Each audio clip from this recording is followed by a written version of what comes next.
And welcome to Hannity. Former Speaker of the House, Newt Gingrich. He'll be here in just a minute. But first, the left-wing mainstream media keeps proving just how completely out of touch they are. And that's tonight's opening monologue.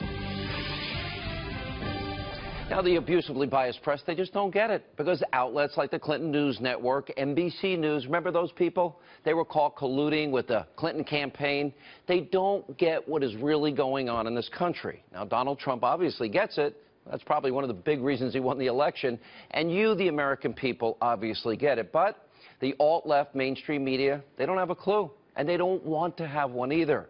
Perfect example of this comes from Jeff Zucker's stenographer, CNN's Brian Stelter, that little pipsqueak. He has been arguably the most biased offender towards President-elect Trump. Let's take a look at just his latest smear.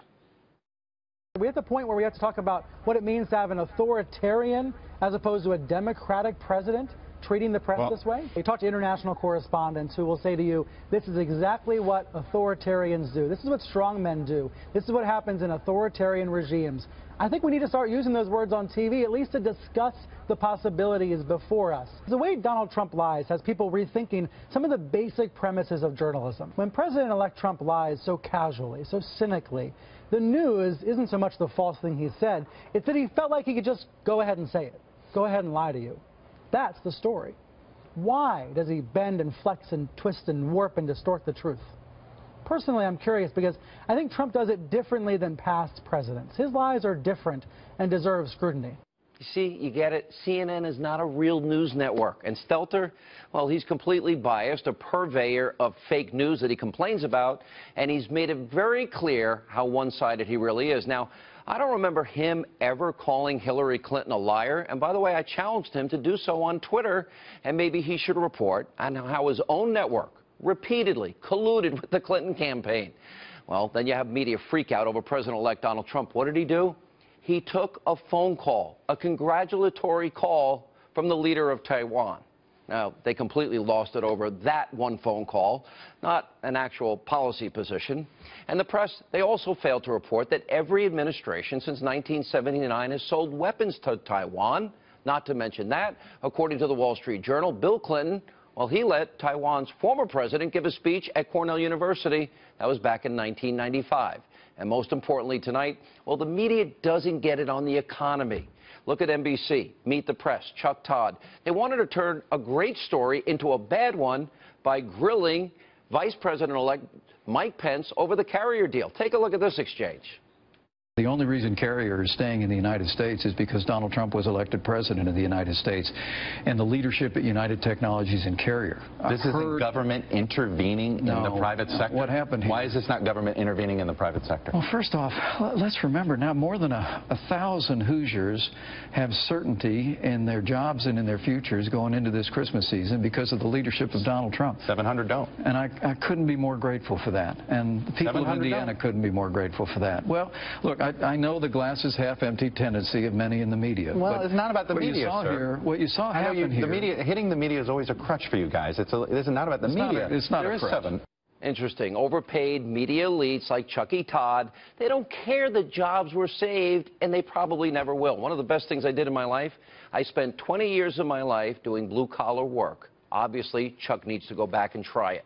Now, fortunately, President-elect Donald Trump understands that the biased press, they're never going to be in his corner. They're never going to give him credit, which is why the president-elect says his focus will be on fixing the broken economy for you, the American people. Now, he's going to follow through on his promises, he says, by cutting taxes, repatriating money, lowering the corporate tax to 15%, reducing regulation, repealing, replacing Obamacare, moving towards energy independence, and much more. And to really get the economy going, this will require thinking outside the box, not trusting Washington bureaucrats to come up with solutions. They have failed so often in the past. And last night, I was watching 60 Minutes. The program interviewed economic developer, a guy by the name of Joe Max Higgins. They call him the coach. He created nearly 6,000 manufacturing jobs in one of the poorest parts of the country, what's called Mississippi's Golden Triangle. Watch this. For some companies, offshore wasn't as great as they thought it was, or as it was portrayed to be. Many of the companies said, hey, if it's going to be consumed in the U.S., we can produce it in the U.S. cheaper and more efficiently than we can elsewhere and bring it in. they save money by being here in Mississippi. Right away, he coached his small staff to the Triangle's biggest win in 50 years. He outwits the competition with a bag full of tricks. He can twist your arm or kill you with kindness. I tell our staff, if you leave our office and you didn't do something to make our place a better place today, then you need to find another job. Now, the president-elect, he needs to take this concept and apply it on a national level to create jobs all over the country. Now, in fact, in my opinion, he should hire Joe Max Higgins to help him in places like Detroit and Cleveland and Baltimore and Chicago and all across the Rust Belt.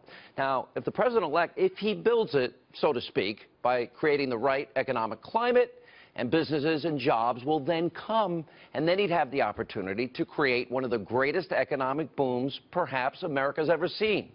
Now, the president-elect may spend $1 trillion, he's saying, to rebuild infrastructure. Now, to do it the right way, you have to take that money away from those wasteful, inefficient bureaucrats and give it to people like Joe Max Higgins, who would spend it wisely and actually deliver results like he did to the Golden Triangle.